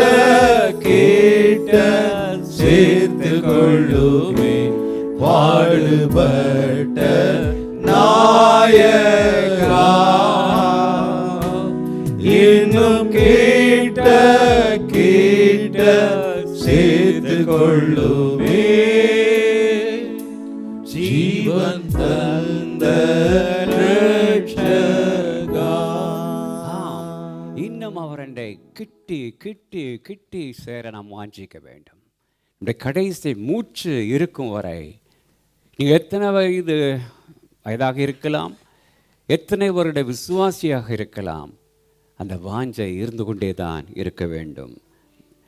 ஒரு கிறிஸ்துவண்டை நெருங்கி ஜீவிக்கும் பொழுதுதான் அவன் ஒரு தவறோ பாவமோ செய்யும் பொழுது அவனுக்குள் தேவனுக்கேற்ற துக்கம் வரும். அப்படி தேவனுக்கேற்ற துக்கம் வந்தால்தான் அவனுக்குள் மனம் திரும்புதலை, பாவ உணர்வை அது உண்டாக்க முடியும். ஏதோ மனம் திரும்புதல் என்பது ஒரு நாளிலே நான் ஒரு கன்வென்ஷனுக்கு சென்றேன், ஒரு விசேஷ பிரீச்சருடைய கூட்டத்துக்கு சென்றேன், அங்கே என் இதயத்தை ஒப்பு கொடுத்தேன், மனம் திரும்பினேன் என்பது அல்ல. ஜீவத்தில் ஒவ்வொரு நாளும் நம் மனம் திரும்பலாக நாம் காணப்பட வேண்டும்.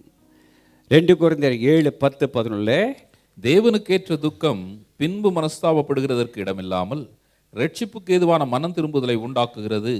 லௌகீக துக்கமோ மரணத்தை உண்டாக்குகிறது. வசனம் 11 பாருங்கள், நீங்கள் தேவனுக்கேற்ற துக்கம் அடைந்தது உண்டே, அது உங்களிடத்தில் எவ்வளவு ஜாக்கிரதையையும் அண்டர்லைன் ஒவ்வொரு எவ்வளவு ஜாக்கிரதையும், குற்றம் தீர எவ்வளவு நியாயம் சொல்லுதலையும், 3 எவ்வளவு வெறுப்பையும், எவ்வளவு பயத்தையும், எவ்வளவு ஆவலையும், எவ்வளவு பக்தி வைராக்கியத்தையும், எவ்வளவு கண்டிப்பையும் உண்டாக்கிற்று. இந்த 7 காரியங்களை அழகாக ஆவியானவர் அங்கே குறிப்பிட்டிருப்பார். என்னிடத்தில் வாருங்கள் என்ற அழைப்பு எல்லோருக்கும் உரியது. ஆனால் இந்த அழைப்பை கேட்டும் பாவத்தில் விழுந்து கிடக்கும் ஆத்துமா கிறிஸ்துவண்டை வர பயப்படும். நான் விட முடியாத பாவத்தில் அல்லவா சிக்கி இருக்கின்றேன், என்னை கிறிஸ்து விடுவிக்க முடியுமா? நான் தொடர்ந்து அல்லவா பாவத்தில் விழுந்து கொண்டிருக்கிறேன், என்னை கிறிஸ்து விடுவிக்க முடியுமா? இவைகளோடு நான் தேவ சமூகத்தில் நான் எப்படி போவது? இவள் அனைத்தும் சாத்தானுடைய வஞ்சக வார்த்தைகள். யோவான் 6:37 கிறிஸ்து என்ன கூறுகிறார்? என்னிடத்தில் வருகிறவனை நான் ஒருபொழுதும் புறம்பே தள்ளுவதில்லை. கிறிஸ்து இயேசுவின் பூலோக ஊழிய நாட்களில் நீங்கள் யோவான் 8:3-11 காணலாம். மத போதகர்களும் மற்றும் மத தீவிரவாதிகளும் விபச்சாரத்தில் கையும் களவுமாக பிடிபட்ட ஒரு பெண்ணை கிறிஸ்துவண்டை கொண்டு வந்து நிறுத்தி, நம்முடைய வேதம் சொல்லுகிறது இவளை கல்லறிந்து கொல்ல வேண்டும் என்று, நீர் என்ன சொல்லுகிறீர் என்று ஒரு பதிலும் அவர் சொல்லவில்லை. திரும்ப கேட்கிறார்கள். அதில் வசனம் 7 உங்களில் பாவம் செய்யாதவர்கள் முதலில் இவள் மேல் கல்லறி என்று கூறியதும், சிறியோர் முதல் பெரியோர் முதல் மனசாட்சி கடிந்து கொண்டதினாலே போய்விட்டார்கள் என்று பார்க்கின்றோம். வசனம் 11 அவளை பார்த்து சொல்கிறார், நானும் உன்னை ஆக்கினைக்குள்ளாக தீர்ப்பதில்லை, இனி பாவம் செய்யாதே. 1 சாமுவேல் 16:7 தேவன் சாமுவேல் தீர்க்கதரிசியிடம் என்ன கூறினார்? மனுஷன் பார்க்கிறபுறம் நான் பார்க்கிறதில்லை, மனுஷன் முகத்தை பார்க்கிறான், தேவனோ இருதயங்களை பார்க்கும் தேவன். He knows our weakness. எபிரேயர் 4:15-16 என்ன கூறுகிறது? நம்முடைய பலவீனங்களை குறித்து பரிதவிக்க கூடாத பிரதான ஆசாரியர் நமக்கு இராமல், எல்லா விதத்திலும் நம்மை போல சோதிக்கப்பட்டும் பாவம் இல்லாதவராயிருக்கிற பிரதான ஆசாரியரே நமக்கு இருக்கிறார். ஆதலால் நாம் இரக்கத்தை பெறவும் ஏற்ற சமயத்தில் சகாயம் செய்யும் கிருபையை அடையவும் தைரியமாய் கிருபாசன தண்டையிலே சேரக்கடவும். What a friend we have in Jesus. In trials and temptation, is the trouble anywhere? We should never be discouraged. Take it to the Lord in prayer. Can we find a friend so faithful?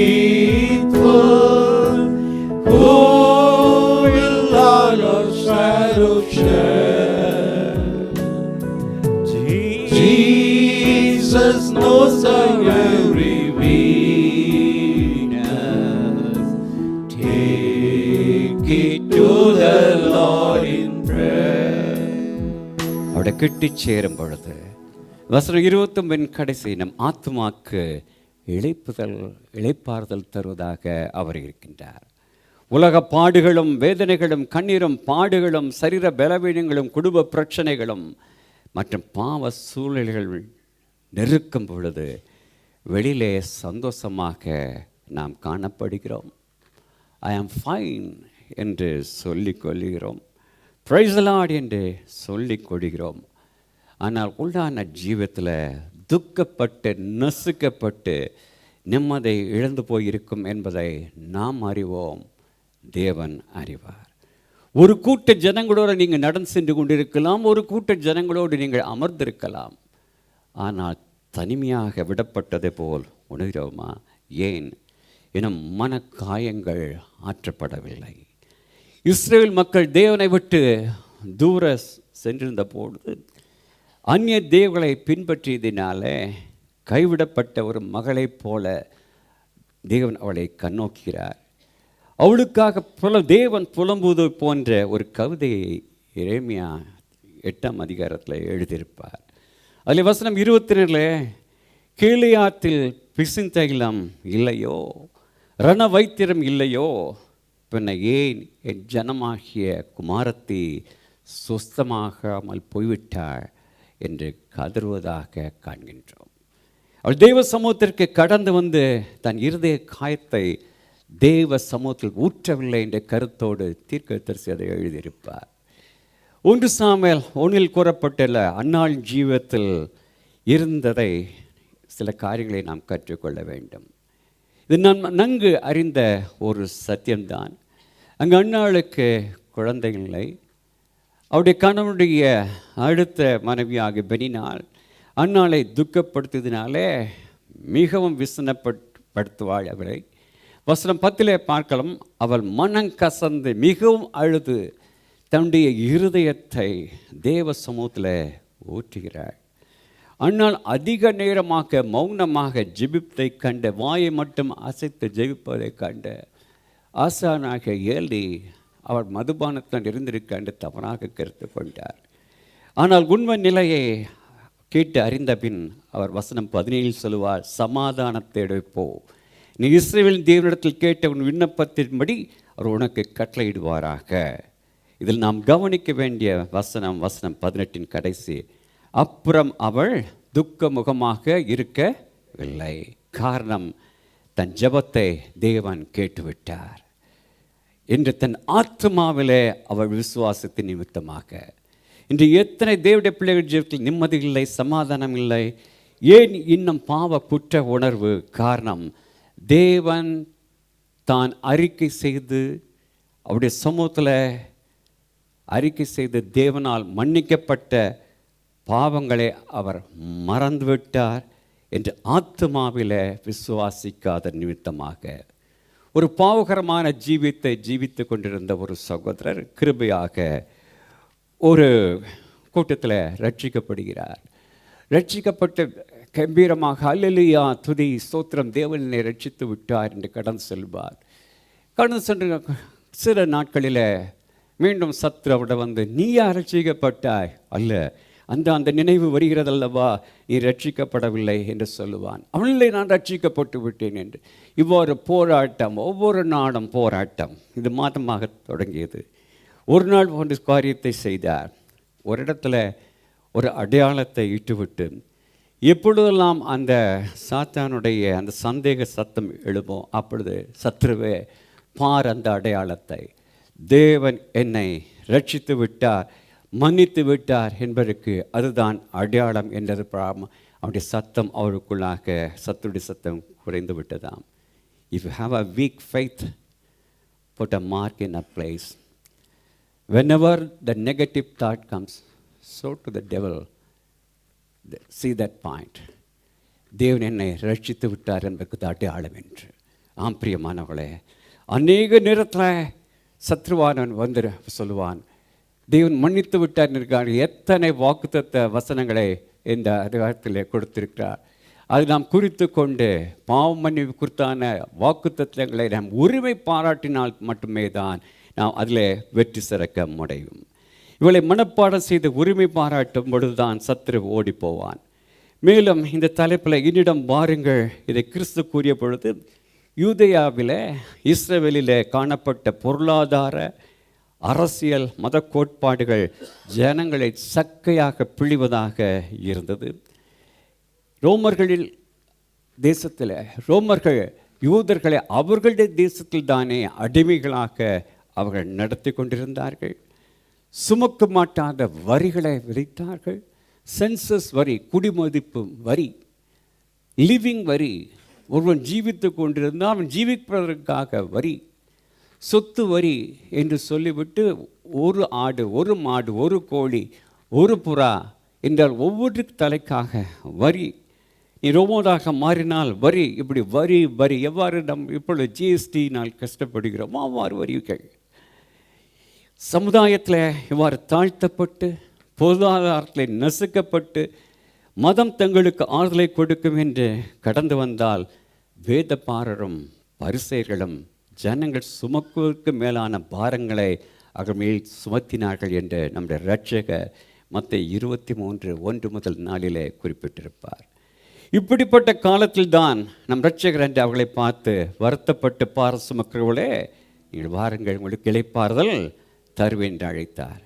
இங்கு சிந்திக்கவும் நாம் தொடர்ந்து மத்தேயு, mark, லூக்கா, யோவானை வாசித்து முடித்து அப்போஸ்தலருக்கு நாம் கடந்து வருகிறோம். அப்பொழுது கிறிஸ்து மரித்து அடக்கம் பண்ணப்பட்டு உயிர்த்தெழுந்து பரலோகம் சென்று விட்டார். எப்பொழுது சமுதாயத்தில், பொருளாதாரத்தில், மதத்தில் எந்த மாற்றம் இருந்ததா? இல்லை. மாறாக பிதா அவரை எதற்காக பூலோகத்தில் அனுப்பினாரோ அந்த சத்தியத்தை அறிந்து அவர் சொந்த ராட்சியாக ஏற்றுக்கொண்ட ஒரு ஜீவத்தில், ஒவ்வொரு ஜீவத்திலும் உலகம் கொடுக்க முடியாத, எடுக்க முடியாத சமாதானத்தினாலும் சந்தோஷத்தினாலும் அவர்கள் கெம்பீரித்தார்கள், விடுதலை பெற்றார்கள், அந்த இளைப்பாறுதலை அவர்கள் பெற்றுக்கொண்டார்கள் என்பதை அப்போஸ்தலரை நாம் காண்கின்றோம். இன்றும் அதே ஆறுதலை, விடுதலை கொடுக்க, இளைப்பாறுதலை கொடுக்க, அதாவது நம்முடைய ஆவியில், நம் சிந்தனையில், நம்முடைய இருதயத்தில் உள்ளான மாற்று கொடுக்க அழைக்கிறார். எத்துன்ப நேரத்திலும் ஆறுதல் உனக்கு அளிப்பார். துன்ப நேரத்திலும் ஆறுதல் உனக்கு அளிப்பார். எத்துன்ப நேரத்திலும் ஆறுதல் உனக்கு அளிப்பார்.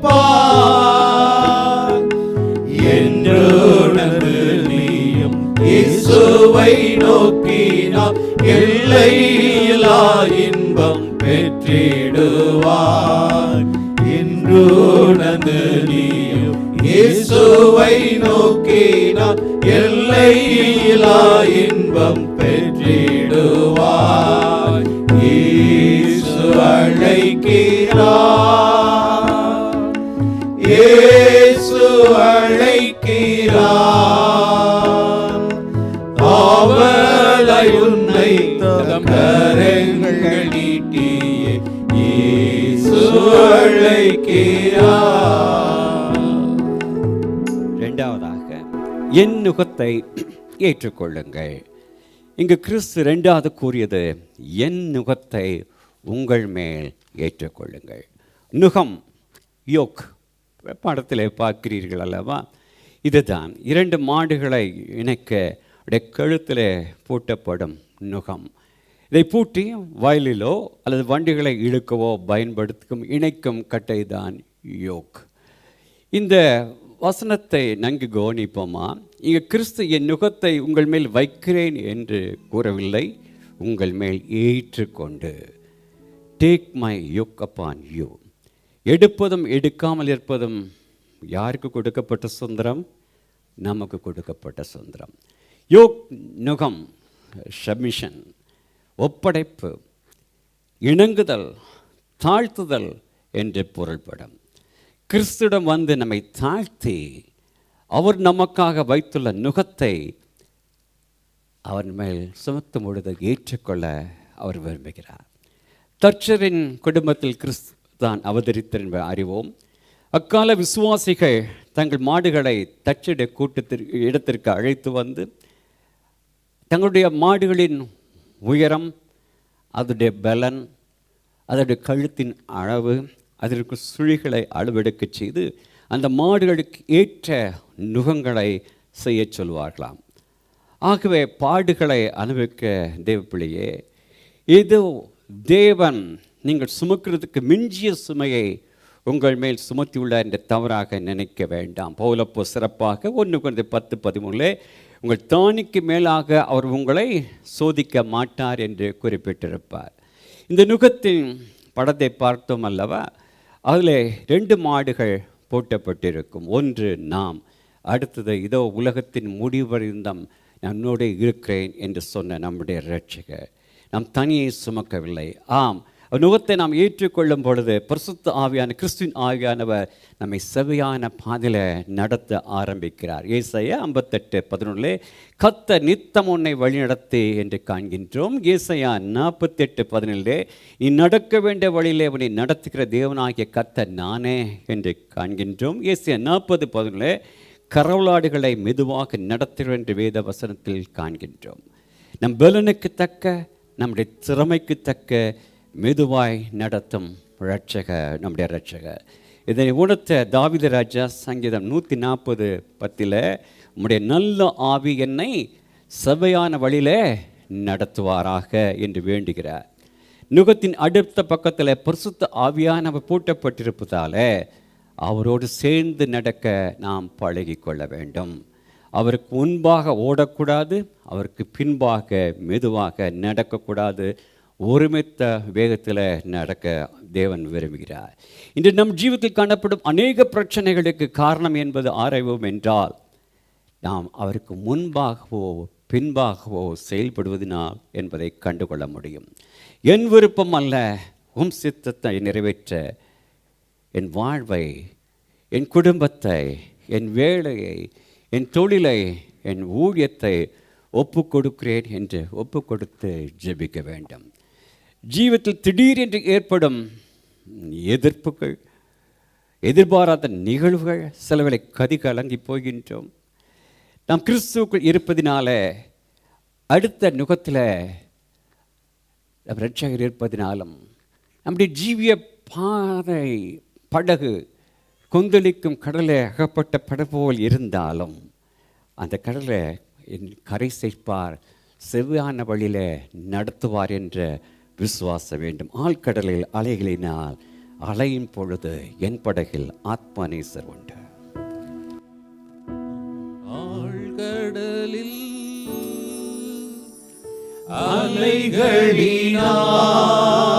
அலைகளினால் அசையும் போது என் படகில் ஆத்ம நண்பர் இயேசு உண்டே,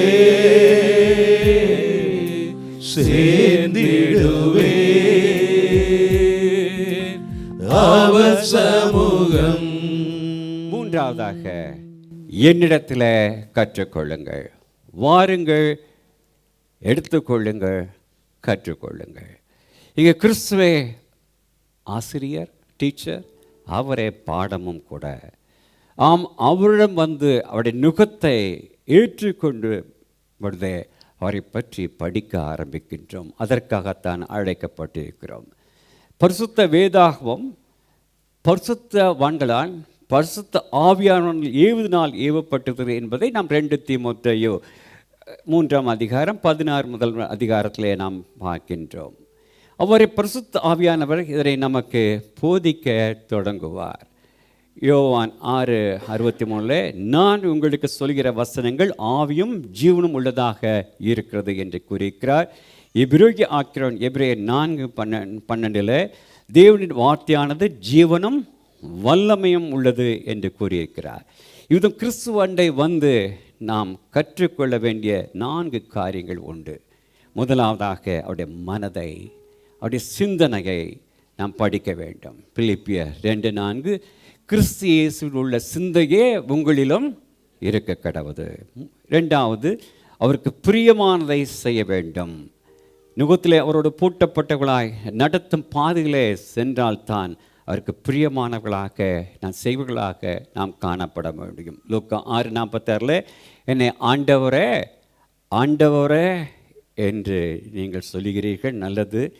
ஆனாலும் நான் சொல்லுகிறபடி நீங்கள் செய்யாமல் போகிறது என்ன என்று கேட்பார். இப்படி இல்லாத ஆண்டவரை சொல்லும் அடியேன் கேட்கிறேன் என்று சாமுவேலை போல நாம் சொல்லப்படுக வேண்டும். மூன்றாவதாக தாழ்மைப்பட வேண்டும். பிலிப்பியர் 2:6-8 அவர் தேவகுமாரனாக இருந்தும் சிலுவையின் மரண பரியந்தம் தம்மை தாழ்த்தினார் என்று காண்கின்றோம். மத்தேயு 20:28 மனுஷகுமாரன் அப்படியே மனுஷகுமாரன் ஊழியம் கொள்ளும்படி வராமல் ஊழியம் செய்யவும் அநேகரை மீட்கும் பொருளாக தம்முடைய ஜீவனை கொடுக்கவும் வந்தார் என்றார் என்று நம் இரட்சகர் கூறியிருக்கின்றார். யாக்கோபு 4:6 என்ன காண்கின்றோம்? பெருமையுள்ளவர்களுக்கு தேவன் எதிர்த்து நிற்கிறார், அதே சமயம் தாழ்மை உள்ளவர்களுக்கு தேவன் கிருபை அழிக்க என்று காண்கின்றோம். இந்த அநேகர் தேவனிடம் வந்து அவருடைய கிருபினாலே ஆஸ்வாதை பெற்று வாழ்க்கை தரம் உயர்ந்ததும். சிந்திங்கள், உயர்த்தப்பட்ட உலே சிந்திங்கள், கோலும் கையுமாக கடந்து வந்தேனே இருபத்தை தந்திரே என்று சொல்லுகிறோம். ஆனால் ஜீவத்தில் அந்த தாழ்மையை நாம் காட்டுகின்றோமா? நம்முடைய பேச்சில், நம்முடைய நடையில், நம்முடைய பார்வையில் இன்னும் மேட்டுமை இருக்கிறதா? ஏனென்றால் உலக காரியங்கள், உலக ஆசீர்வாதங்கள் நமக்கே தெரியாது, நம்மை ஒரு மேட்டுமைக்கு தள்ளிவிடும் பிரியமானவர்களை. அதனால் எவ்வளவு தூரம் தேவன்களை உயர்த்துகிறாரோ அவ்வளவு தூரம் நாம் தாழ்த்த வேண்டும்.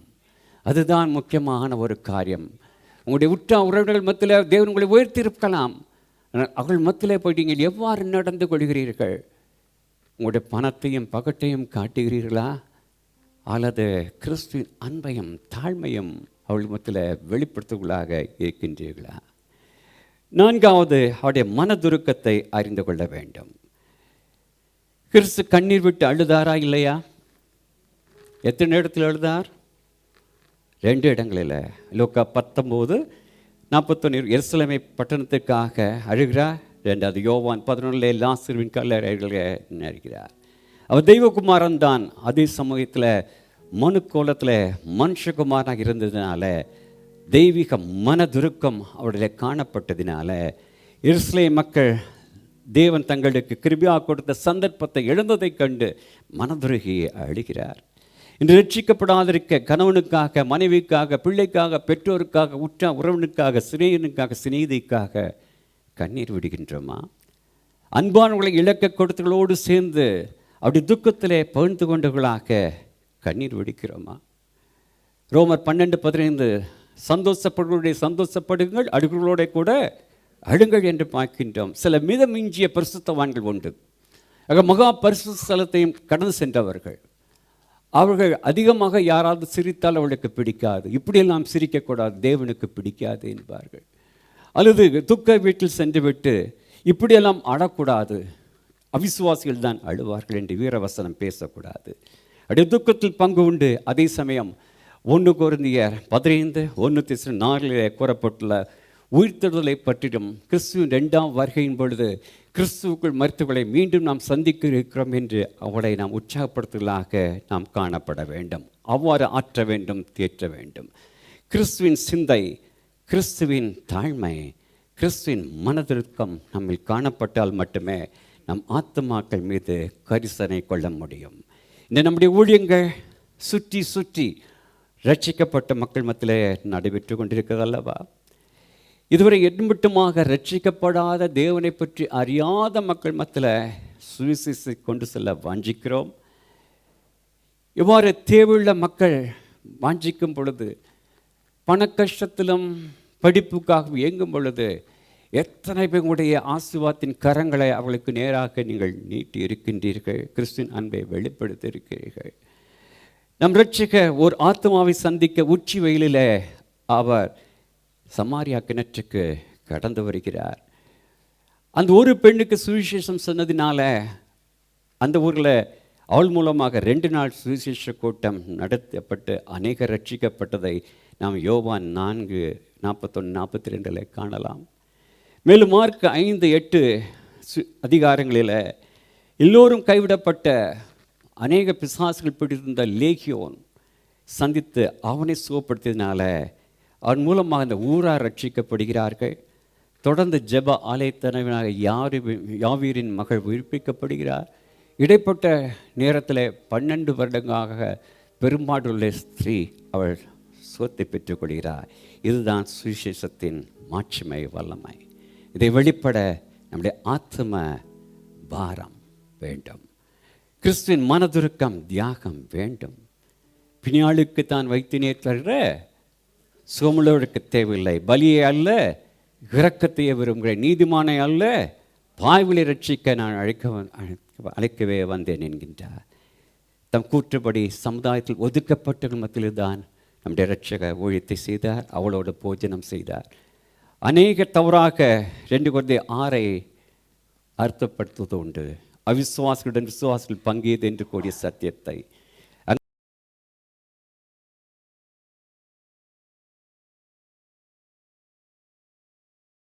நேசிக்காதே என்று அவர் சொல்லவில்லை.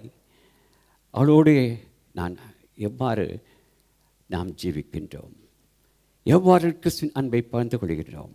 துன்மார்க்கமாக ஜீவித்த ஒரு பகுதியில் இருந்த ஒரு பெண் ரட்சிக்கப்படுகிறாள்.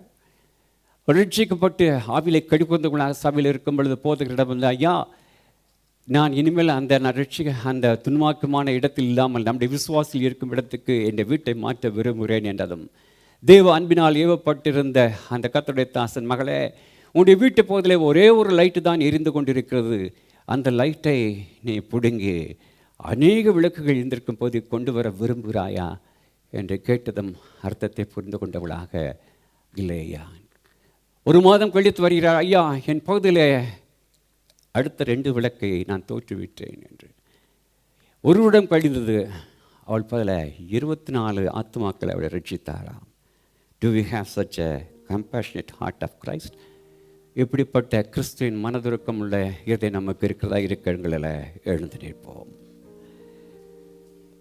கிறிஸ்து வருவதெல்லாம் அவரிடத்தில் வந்து அவர் தருணுகத்தை நாம் ஏற்று அவர்கள் கற்றுக்கொள்வதையே. அப்பொழுது மட்டுமே நம் ஆத்துமாவுக்கு உண்மையான இளைப்பாறுதல் கிடைக்கும்.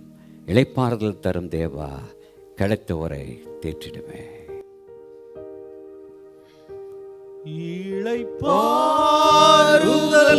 தரும் தேவா, கிடைத்தோரை தேற்றிடுமே. சிலுவை நிழல் எந்தன் தஞ்சம், சுகமாய் அங்கு தங்கிடுவே. சிலுவை நிழல் எந்தன் தஞ்சம், சுகமாய் அங்கு தங்கிடுவே. திருப்பாதம் நம்பி வந்தே, கிருபை நீரை இயேசுவே, தமதன்பை கண்டடைந்தே, தேவ சமூகத்திலே.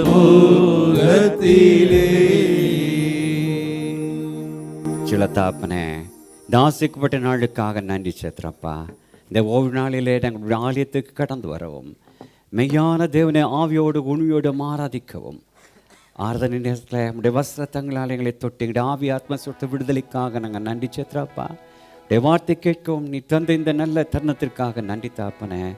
வருத்தப்பட்டு பாரம் சுமக்கிற எங்களுக்கு நீ கிருபியாக கொடுத்துருங்க இளைப்பாறலை நாங்கள் சொந்து கொள்ளத்தக்கதாக இடத்தில் வந்து நூற்று எங்கள் மேல் ஏற்று கற்றுக்கொள்ள எங்களுக்கு கிருபிதாரம்.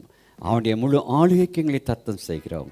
இந்த ஜபத்தை திருக்குமனான இயேசு கிறிஸ்து எங்கள் மீட்புமாய் கர்த்தர் இயேசு கிறிஸ்து மூலம் ஏறெடுக்கிறோம் பரம்பிதாவே. நம்முடைய கர்த்தராகிய இயேசு கிறிஸ்து கிருபையும் பிதாவாகிய தேவ அன்பும் பரிசுத்தாவுடைய ஐக்கியம் அந்யோன்ய இடத்திலும் பாதுகாப்பும் நம் அனைவரோடு என்றும் என்றும் எப்பொழுது இருப்பதாக. உயிர்ப்பித்தை உயர்த்தினார் உன்னதம் வரை உடன் சுதந்திரராயிருக்க. உயிர்ப்பித்தை உயர்த்தினார் உன்னதம் வரை உடன் சுதந்திரராயிருக்க.